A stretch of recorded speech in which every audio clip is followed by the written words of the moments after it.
Hi guys, in at Spray Makes Sense, we're just going to unbox a brand new Tritech T4. So let's do this.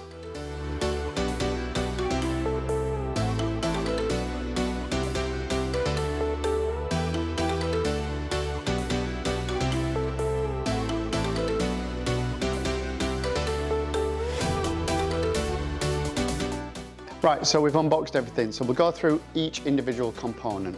I just want to make it clear that a T4, T5, everything's the same. All the components are the same, the way it goes together, exactly the same. So let's do this.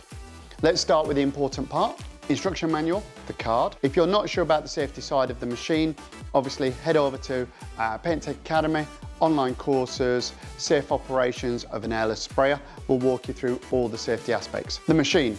Okay, the only thing that changes between a T4 and a T5 is the size of the motor, but everything else is exactly the same. We've got a 15-meter hose, we've got the gauge, a must. We've obviously got the gun, which is a T360 for the T4, and a T380 for the T5. You get an extension bar, clean shot, 4 tips, 310, 510, 518, and a 415, and you get your 517 in the gun as standard. The lubricant, okay, which obviously goes in the machine, and we'll show you that on the maintenance video. You've got the tip cleaner, which again we'll show you. And the one thing we do is we show you how to change your filters, and we're going to do those for you now. We'll leave you with the original filters. We're going to change obviously what's in the manifold, which is a 20 to a 50, and what's in the gun, which is a 50 to 100.